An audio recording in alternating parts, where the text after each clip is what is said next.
நான் சொன்னேன், நேர பற்றாக்குறை ஏராளமான இந்த ஒரு கடந்த 3 மாத காலத்தில் இந்த துறையின் சார்பில் எந்த பணியையும் செய்ய இயலவில்லை. காரணம், கோட் ஆஃப் கான்டக்ட் என்று சொல்லப்படுகின்ற தேர்தல் நடத்தை விதிமுறைகள் அமலில் இருந்த காரணத்தினால் எந்த பணியும் துறையின் சார்பில் மேற்கொள்ளப்பட முடியவில்லை. மற்ற துறைகள் என்பது வேறு. ஆனால் மருத்துவத்துறையை பொறுத்தவரை ஒரு நாள் விடுமுறை கூட தாங்காது. ஆனால் ஒரு 3 மாத காலம் பல்வேறு வகைகளில் புதிதாக கட்டப்பட்ட மருத்துவமனைகளை திறந்து வைப்பதற்கோ அல்லது புதிதாக தொடங்கப்பட வேண்டிய திட்டங்களுக்கு அடிக்கல் நாட்டப்படுவதற்கோ அல்லது எங்கேயாவது விபத்து நேர்ந்து ஒரு 5-6 பேர் மருத்துவமனையில் அனுமதிக்கப்பட்டிருக்கிறார்கள் என்றாலும் அந்த துறையின் அமைச்சர் என்கின்ற வகையில் அலுவலர்களோடு மருத்துவ அலுவலர்களோடு வந்து சம்பந்தப்பட்டவர்களுக்கு அளிக்கப்படுகிற சிகிச்சைகளை கேட்டு தெரிந்து கொள்வதற்கு கூட தேர்தல் ஆணையத்தின் அனுமதி பெற வேண்டும் என்கின்ற வகையிலான ஒரு கட்டாய சூழல் இருந்ததால் ஒரு 3 மாத காலம் எந்த பணியிலும் ஈடுபட முடியவில்லை. எனவேதான் நேற்றைக்கு முன்தினம் மாலை இரவு இந்த தேர்தல் நடத்தை விதிமுறைகள் என்பது அமலில் இருந்து விலக்களிக்கப்பட்டிருக்கிறது. இந்தியாவில் ஒட்டுமொத்தமாக தேர்ந்தெடுக்கப்பட்ட நாடாளுமன்ற உறுப்பினர்களின் பட்டியலை தேர்தல் ஆணையர்கள் மேதகு குடியரசுத் தலைவரிடத்தில் நேற்றைக்கு முன்தினம் மாலை கொண்டு போய் கொடுத்ததற்கு பிறகு தேர்தல் நடத்தை விதிமுறைகளுக்கு விலக்கு அளிக்கப்பட்டிருக்கிறது. அதற்கு பிறகுதான் இந்த துறையில் இப்பொழுது எங்களை போன்றவர்கள் இது போன்ற பணிகளுக்கு வருவதற்கு வாய்ப்பு கிடைத்திருக்கிறது. நேற்றைக்கு முன்தினம் இரவு இந்த விலக்கு அளிக்கப்பட்டவுடன் நேற்றைக்கு சென்னையில் மிக பிரம்மாண்டமான நிகழ்ச்சி ஒன்று நடத்தப்பட்டது. வருகை தந்திருக்கின்ற மருத்துவ மாணவர்களுக்கு நிச்சயம் அது தெரிந்திருக்கும். மருத்துவத்துறை வரலாற்றில் தமிழகத்தில் ஒரு புதிய மைல் ஸ்டோனாக நேற்றைக்கு ஒரு புதிய திட்டம் ஒன்று தொடங்கி வைக்கப்பட்டிருக்கிறது. நம்முடைய கல்லூரியின் முதல்வர் மரியாதைக்குரிய மருத்துவர் நிர்மலா அவர்கள் இங்கே எடுத்து சொன்னதை போல இந்த அரசு அமைந்ததற்கு பிறகு கடந்த 3 ஆண்டுகளில் மக்களை தேடி மருத்துவம், இன்னுயிர் காப்போம் நம்மை காக்கும் 48, இதயம் காப்போம், சிறுநீரக பாதுகாப்பு திட்டம், கலைஞரின் வருமுன் காப்போம், மக்களை தேடி மருத்துவ ஆய்வக திட்டம், தொழிலாளர்களை தேடி மருத்துவ திட்டம் என்று பல்வேறு வகைகளிலான திட்டங்கள் இன்றைக்கு தமிழ்நாட்டில் செயல்படுத்தப்பட்டுக் கொண்டிருக்கிறது. தமிழ்நாட்டில் செயல்படுத்தப்பட்டுக் கொண்டிருக்கிற இத்தகைய திட்டங்கள் இந்தியாவில் மட்டுமல்ல, உலகில் வேறு எந்த நாட்டிலும் இது போன்ற திட்டங்கள் மக்களை தேடி சென்று முழுமையான மருத்துவம் என்பது இதுவரை இல்லாத ஒன்று. தமிழ்நாட்டில் தான் 2021 ஆகஸ்ட் திங்கள் 5ஆம் தேதி கிருஷ்ணகிரி மாவட்டம் சாமனப்பள்ளியில் தொடங்கப்பட்ட திட்டம் மக்களை தேடி மருத்துவம் என்கின்ற திட்டம். அந்த திட்டத்தை மாண்புமிகு தமிழ்நாட்டின் முதலமைச்சர் அவர்கள் கிருஷ்ணகிரிக்கு வருகை தந்து தொடங்கி வைத்தார்கள். திட்டத்தை தொடங்கி வைக்கிற போது முதல்வர் சொன்னது, முதல் பயனாளிக்கு இன்றைக்கு மருந்து பெட்டகத்தை தருகிறோம், இது விரைவில் 1 கோடி பயனாளர்களை அடைகிற வகையில் இந்த திட்டம் பயனுக்கு வர வேண்டும் என்று அன்றைக்கு சொன்னார்கள். அந்த வகையில் மாண்புமிகு தமிழ்நாட்டின் முதலமைச்சர் அவர்களால் 2021 ஆகஸ்ட் திங்கள் 5ஆம் தேதி தொடங்கப்பட்ட அந்த மக்களை தேடி மருத்துவம் என்கின்ற திட்டம் வீடுகள் தோறும் தேடி மக்களை தேடி சென்று அவர்கள் யாருக்கெல்லாம் டயபெட்டிக் இருக்கிறது, ஹைப்பர் டென்ஷன் இருக்கிறது, diabetic, hyper tension, palliative care, physiotherapy, dialysis போன்ற பல்வேறு வகையான மருத்துவ உதவிகளை செய்வதற்குரிய அந்த திட்டம் அன்றைக்கு தொடங்கப்பட்டது. முதல் பயனாளிக்கு மாண்புமிகு முதல்வர் அவர்கள் மருத்துவ பெட்டகத்தை அன்றைக்கு தந்தார்கள். 50 லட்சமாவது பயனாளி சித்தலப்பாக்கத்தில் இருந்த ஒரு வயது முதிர்ந்த சகோதரிக்கு முதல்வர் அவர்களே நேரடியாக வந்து மருத்துவ பெட்டகத்தை தந்தார்கள். 60 லட்சமாவது பயனாளிக்கு மதுரை மாவட்டத்தில் இருக்கிற மையிட்டான்பட்டி என்கின்ற கிராமத்திற்கு நான் சென்று 60 லட்சமாவது பயனாளிக்கு அந்த மருந்து பெட்டகத்தை தந்தேன். 75 லட்சமாவது பயனாளி நாமக்கல் மாவட்டத்தில் இருக்கிற போதை மலை என்கின்ற மலையில் ஒரு 7 கிலோமீட்டர் மலைக்கு ஏறி சென்று மலையில் ஏறி சென்று நல்லம்மாள் என்கின்ற ஒரு பழங்குடியின பெண்ணுக்கு 75 லட்சமாவது பயனாளிக்கான மருந்து பெட்டகம் தரப்பட்டது. 80 லட்சமாவது பயனாளி கோதாமேடு என்கின்ற பகுதியில் ஒரு இஸ்லாமிய சகோதரிக்கு தரப்பட்டது. 90 லட்சமாவது பயனாளி விருகம்பாக்கம் சட்டமன்ற தொகுதியில் இருக்கிற ஒருவருக்கு தரப்பட்டது. 1 கோடியே 1வது பயனாளி மாண்புமிகு தமிழ்நாட்டின் முதலமைச்சர் அவர்களால் திருச்சியில் இருக்கிற சன்னாசிப்பட்டி என்கின்ற பகுதியில் 1 கோடியே 1வது பயனாளிக்கும் தரப்பட்டது. நான் இதன் மூலம் மருத்துவ மாணவர்களாகி உங்களுக்கு தெரிவித்துக் கொள்ள விரும்புவது, ஒரு திட்டத்தை அரசு தொடங்கினால், மாண்புமிகு முதல்வர் போன்ற உயர் பொறுப்புகள் இருப்பவர்கள் தொடங்கி வைத்தால், தொடங்குகிற அன்றைக்கே அந்த திட்டத்தின் பணி முடிந்ததாக கருதப்படும். ஆனால் நம்முடைய முதல்வர் அவர்களை பொறுத்தவரை முதல் பயனாளிக்கும் பெட்டகத்தை தந்தார், 50 லட்சமாவது பயனாளிக்கும் மருந்து பெட்டகத்தை தந்தார், 1 கோடியே ஓராவது பயனாளிக்கும் மருந்து பெட்டகத்தை தந்தார். அந்த அளவுக்கு இன்றைக்கு தமிழ்நாட்டில் 1,74,00,000 பேர் இதுவரை அந்த திட்டத்தின் மூலம் பயன்பெற்றிருக்கிறார்கள் என்பதை மகிழ்ச்சியோடு தெரிவித்துக் கொள்ள கடமைப்பட்டிருக்கின்றேன். அதே போல்தான் இன்னொரு மிக சிறந்த திட்டம், இன்னுயிர் காப்போம் நம்மை காக்கும் 48 என்கின்ற திட்டம். 2021 டிசம்பர் திங்கள் 18ஆம் தேதி மேல்மருவத்தூர் மருத்துவக் கல்லூரி மருத்துவமனையில் அந்த திட்டத்தை மாண்புமிகு தமிழ்நாட்டின் முதலமைச்சர் தொடங்கி வைத்தார். அந்த திட்டம் என்பது தமிழ்நாட்டில் எங்கே எல்லாம் அதிக விபத்துகள் ஏற்படுகிறதோ அந்த அதிகமான விபத்துகள் ஏற்படுகிற இடங்களை கண்டறிந்து அந்த இடங்களில் இருக்கிற மக்களுக்கு தேவையான உதவிகளை செய்வதற்கு, விபத்துக்குள்ளானவர்களை உடனடியாக 48 மணி நேரத்திற்குள் மருத்துவமனைக்கு கொண்டு வந்து அனுமதிக்க செய்து, அனுமதிக்கப்பட்ட நோயாளிக்கு அல்லது விபத்துக்குள்ளானவருக்கு உடனடியாக அரசு 1 லட்சம் ரூபாயை தந்து அவர்களுக்கு சிகிச்சை அளிக்கிற ஒரு மகத்தான திட்டம். அது இந்தியாவில் மட்டுமல்ல, உலகில் வேறு எந்த நாட்டிலும் இல்லாத ஒரு சிறப்புக்குரிய திட்டம். அந்த திட்டம் தமிழ்நாட்டில் 694 மருத்துவமனைகளில் செயல்படுத்தப்பட்டுக் கொண்டிருக்கிறது. அரசு மருத்துவமனைகளை பொறுத்தவரை 237 மருத்துவமனைகளிலும், தனியார் மருத்துவமனைகளை பொறுத்தவரை 457 மருத்துவமனைகளிலும் அந்த திட்டம் இன்றைக்கு 694 மருத்துவமனைகளில் இன்றைக்கு செயல்படுத்தப்பட்டுக் கொண்டிருக்கிறது. அந்த திட்டத்தின்படி கடந்த 2 ஆண்டுகளில் பயன்பெற்றிருப்பவருடைய எண்ணிக்கை, விபத்துகளில் சிக்கி உயிர் பிழைத்திருப்பவருடைய எண்ணிக்கை 2,54,256 பேர். இந்த 2,54,256 பேர் கடந்த 2 ஆண்டுகளில் தமிழகத்தின் பல்வேறு இடங்களில் விபத்துக்குள்ளாகி அரசு மற்றும் தனியார் மருத்துவமனைகளில் அனுமதிக்கப்பட்டு அரசின் சார்பில் உடனடியாக 1 லட்சம் ரூபாய் அவர்களுக்கு சிகிச்சைக்கு உதவி செய்து இன்றைக்கு அவர்களுடைய உயிர்கள் பாதுகாக்கப்பட்டிருக்கிறது.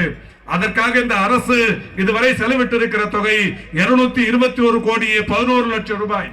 அந்த வகையில் அந்த திட்டம் இன்றைக்கு தமிழ்நாட்டில் ஒரு மிக சிறந்த திட்டமாக இன்றைக்கு இருந்து கொண்டிருக்கிறது.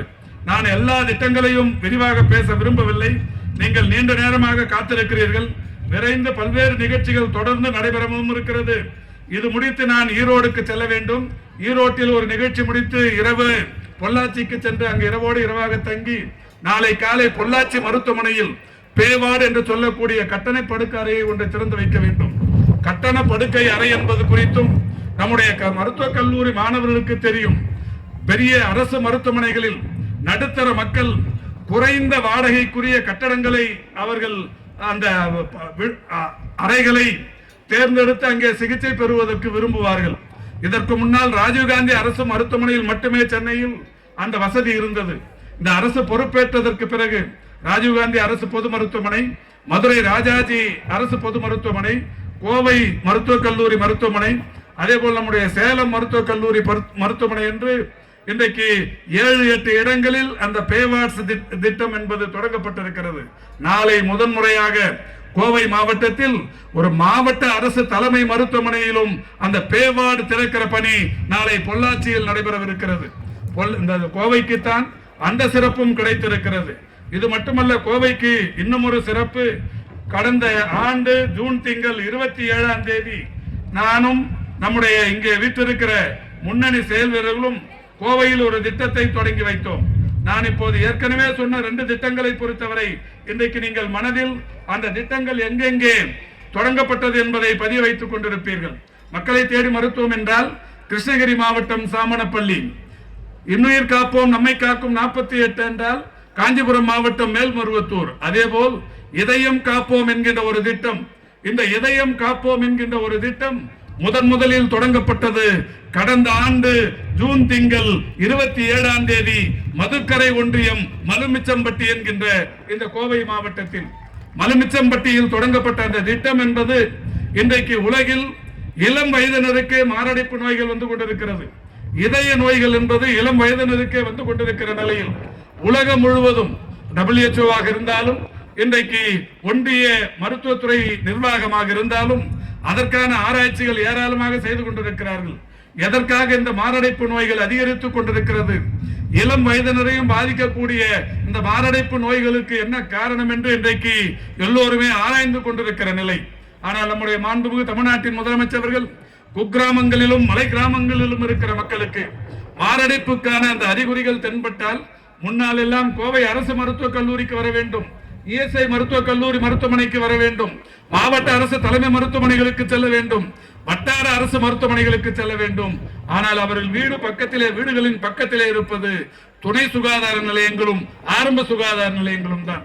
துணை சுகாதார நிலையங்களை பொறுத்தவரை 8713 தமிழ்நாட்டில் இருக்கிறது. ஆரம்ப சுகாதார நிலையங்களை பொறுத்தவரை 2286 இருக்கிறது. ஆக இந்த 10,999 மருத்துவமனைகளில் மாரடைப்புக்கான அந்த சிகிச்சை பெறுவதற்கு வாய்ப்பில்லை. காரணம், அந்த மருத்துவமனைகளில் அதை பார்க்க முடியாது. எனவே மாண்புமிகு தமிழ்நாட்டின் முதலமைச்சர்களுடைய வழிகாட்டுதலோடு 2023 ஜூன் திங்கள் 27ஆம் தேதி மலுமிச்சம்பட்டியில் ஒரு திட்டம் தொடங்கப்பட்டது, இதயம் காப்போம் என்கின்ற ஒரு திட்டம்.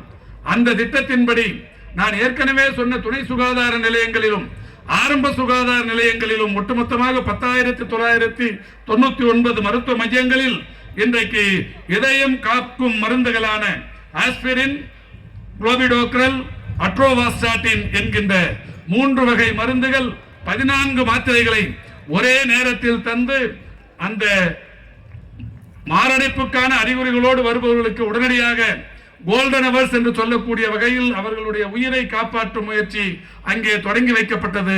மகிழ்ச்சியோடு இந்த நிகழ்ச்சியில் புதிதாக மருத்துவர்களாக பதவியேற்க இருக்கிற உங்களுக்கு தெரிவித்துக் கொள்வது, தமிழ்நாட்டில் தொடங்கப்பட்ட அந்த திட்டத்தின் மூலம் துணை சுகாதார நிலையங்களில் மட்டும் கடந்த ஓராண்டில், இன்னும் ஓராண்டு கூட முடியவில்லை, 27ஆம் தேதி வந்தால் ஓராண்டு, இந்த ஓராண்டில் எத்தனை மருத்துவமனைகளில் இந்த மாரடைப்புக்கான நோய் அறிகுறிகளோடு வந்தவர்களுக்கு இந்த லோடிங் டோசஸ் என்று சொல்லக்கூடிய இந்த 3 வகையான மருந்துகள் தரப்பட்டு அவர்களுடைய உயிர்கள் பாதுகாக்கப்பட்டிருக்கிறது என்றால், துணை சுகாதார நிலையங்களில் 509 பேர், ஆரம்ப சுகாதார நிலையங்களில் 7,902 பேர், ஒட்டுமொத்தமாக 8,411 பேர் தமிழகத்தில் இந்த மாரடைப்பு நோய்களில் இருந்து அவருடைய உயிர்கள் காப்பாற்றப்பட்டிருக்கிறது.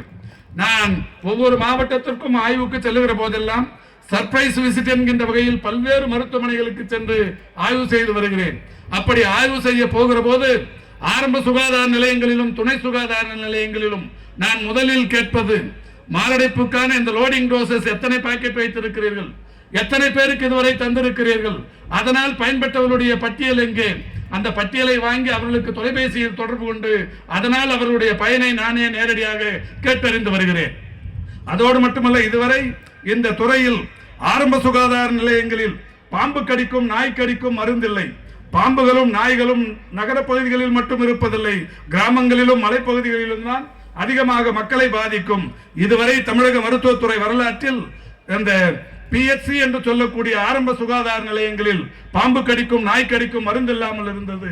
கடந்த 1.5 ஆண்டுக்கு முன்னால் ஏஎஸ்வி என்று சொல்லக்கூடிய பாம்பு கடி மருந்தும் ஏஆர்வி என்று சொல்லக்கூடிய நாய்க்கடி மருந்தும் இன்றைக்கு 2286 ஆரம்ப சுகாதார நிலையங்களில் வைக்கப்பட்டு இன்றைக்கு கிராமப்புற மாணவர்களுக்கு பாம்பு கடித்தால் நாய் கடித்தால் உடனடியாக அரசு சிகிச்சை என்கின்ற வகையில் அதுவும் இன்றைக்கு நடைமுறையில் இருந்து கொண்டிருக்கிறது.